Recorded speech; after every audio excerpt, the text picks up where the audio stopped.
મહારાજની અસીમ દયા અને કરુણાથી આપણા આ ડાંગરવા ગામની અંદર જો સરસ પ્રસંગ થયો અને જે ઘણા વખતથી આપણો સંકલ્પ હતો સરસ પ્રસંગ થયો અને હનુમાનજી મહારાજ જે રીતે હતા ને અત્યારે જો કેવા રૂડા રૂપાળા લાગે છે.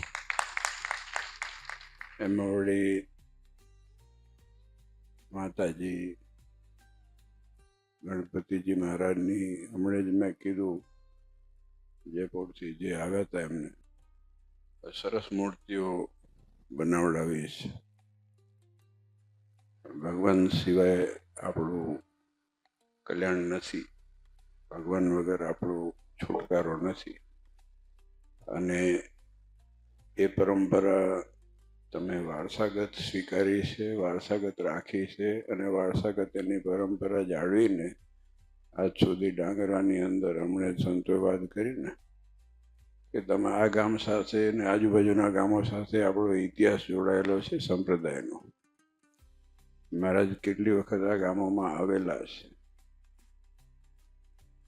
હું ઘણી વખત કહું છું કે અત્યારે તો સારું છે, ગાડીઓ છે ને વ્યવસ્થા છે, રોડ છે, રસ્તા છે, આ બધી વસ્તુઓ છે અને આટલા બધા લોકો હરિભક્તો હોય ને કંઈક રોકાવાનું મળી જાય ને ખાવાનું મળી જાય ને નાસ્તો કરાવી દે ને જમાડી દે ને લાડવા ખવડાવે. જ્યારે મહારાજ પધાર્યા ત્યારે ગણતરીના હરિભક્તો ગામોમાં રહેતા હતા. હકીકત છે. તમે વિચાર કરજો કે એક ગામની અંદર 2-5 હરિભગત હોય તો ઘણા થતા હતા. ત્યારે આવા નાના નાના ગામોની અંદર મહારાજે કેટલી વખત આવી અને 1-1, 2-2, 3-3 પરિવારના નામો જેના સુવર્ણ અક્ષર લખાવેલા છે.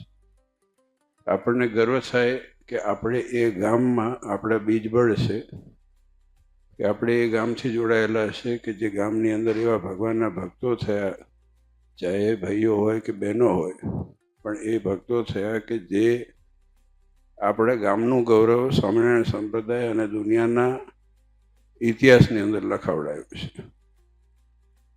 એટલે આ ગામ તો છે ને બહુ મજબૂત ગામ છે. આનું બીજબળ, આનું પાણી મજબૂત છે. હમણાં સ્વામી વાત કરી કે આ જો આપણા દુનિયાભરના મંદિર છે ને એ બધા મંદિરોમાં 50% તો નહીં, પણ હું તો કંઈ 70% ડાંગરવાના જ પ્રેસિડેન્ટો બધા છે, સાચવે છે. અમે કોઈ દિવસ પૂછવાય નથી જતા ને એ બધા પ્રેમથી બધું ટેક કેર કરે છે, સાચવણી કરે છે, સત્સંગ સાચવે છે, બહેનો ખૂબ સેવા કરે છે, દીકરા દીકરીઓ ખૂબ સેવા કરે છે. એટલાન્ટા હોય, એ બાયરન હોય, એ આપણો બોસ્ટન છે, કેટલા ગામ કહીએ, બધા ગામ એ તમારા જ છે. અને બાકી રહ્યું તો બધી. અને હું ઘણી વખત હમણાં જ ક્યાંક લાજીમાં ગયા હતા, દુબઈ ગયા હતા ને ક્યાંય, મેં કીધું ઉત્તર ગુજરાતને એમાં ડાંગરવાના જ કોક પડે, ડાંગરવાના વડોદરા આ બાજુના જ. મેં કહ્યું ઉત્તર ગુજરાતના હોય ચિંતા નહીં કરવાની તમારે. આપણે આટલા ગામના હોય ને આ બાજુના, પછી ચિંતા ના કરો, તમે આંખ મીચીને આગળ દોડો. એ આપણા કહેવાય અને એ હકીકત છે. એમાં હું ગર્વ માનું છું કે ગમે ત્યાં જઈએ ને અમને બેતાલીનો કોઈક ભટકાય ને એટલે અમને ચિંતા મુક્ત થઈ જઈએ છે.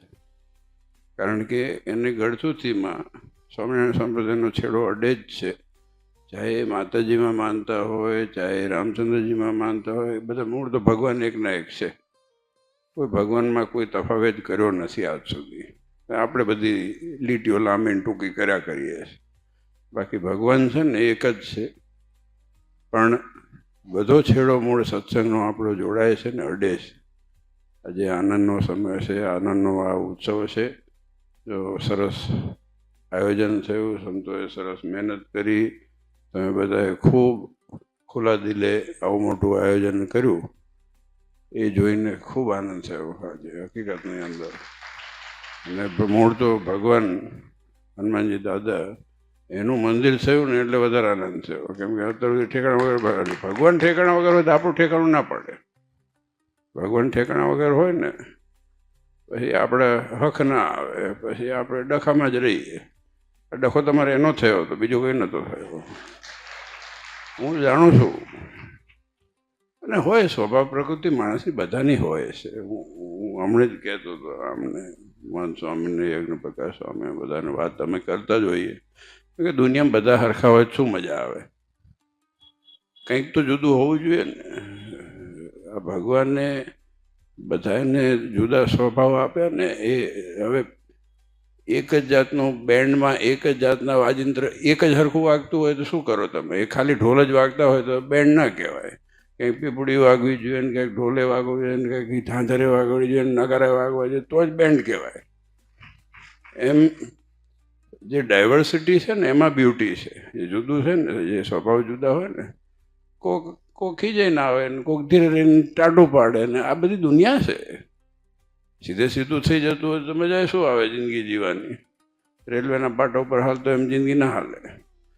પણ છેલ્લે ભગવાન સુધી આપણે જઈ શકીએ છીએ અને ભગવાનનું કાર્ય સરસ રીતે થાય છે ને એ મોટી વસ્તુ છે. અને તમે જે સંસ્કાર સાચવીને રાખ્યા છે, જે આ બહુ ભગવાન અને આજે સત્સંગ જાળવીને રાખ્યો છે, આજે કેટલા બધા હરિભક્તો વિદેશથી પણ આવ્યા અને સરસ લાભ લીધો.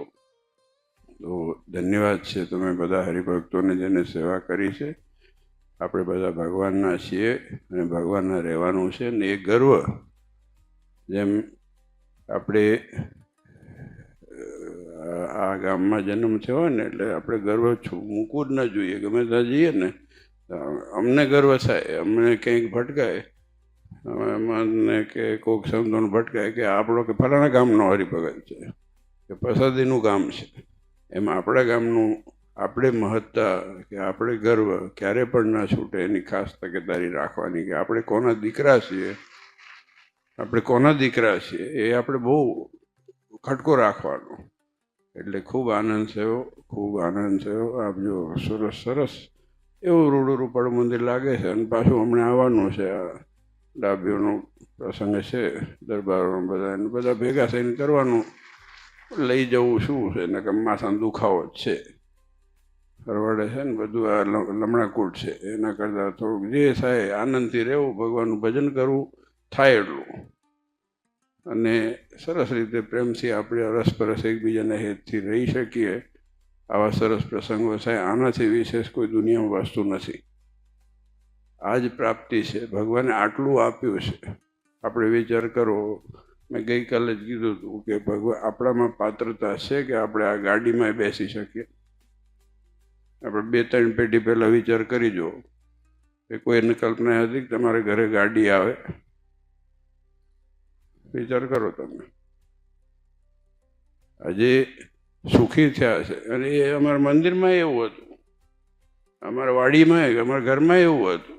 સેકન્ડ હેન્ડ ગાડીઓ જ આવતી હતી. જ્યારે આવતી ત્યારે નહીં તો ઘોડાગાડી હતી. મહંત ઘોડાગાડીમાં આવતા હતા. મેં આ મહંતને કીધું, મેં કીધું તમે આવવાનું રાખો ઘોડાગાડીમાં. જેવા લાગે આ જમાનામાં ઘોડાગાડીમાં આવતા હોય તો.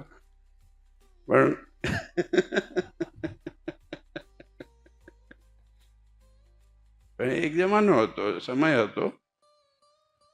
એમાં બાજે પાછા હું કહ્યું કે ઘોડાગાડીમાં બાજુમાં બીજો કોણ બેસશે એના માટે બાજવાનું થતું હતું. એટલે ભાઈ અત્યારનો ઝઘડો નથી, ઝઘડો પહેલાંનો હશે બધો ચારે બાજુ.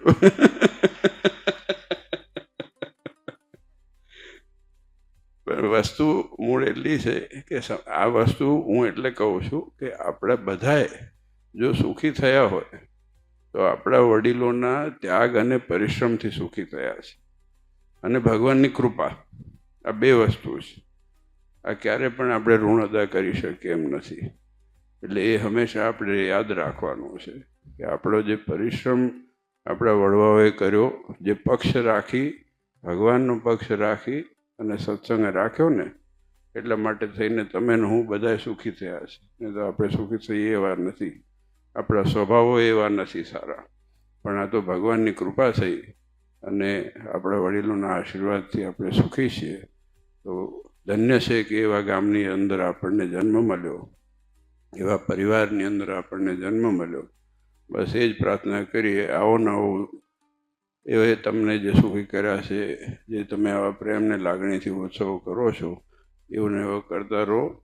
ભગવાન તમારા બધાએ મનોરથો પૂર્ણ કરે. હનુમાનજી દાદા ખૂબ દયાળુ છે, પ્રત્યક્ષ છે, અને એ પણ ખૂબ રૂડા આશીર્વાદ આપે આપ સૌ હરિભક્તોને, અને દરેક રીતે આપ સૌનું મંગળ થાય એ જ નારાયણ દેવના ચરણોમાં પ્રાર્થના.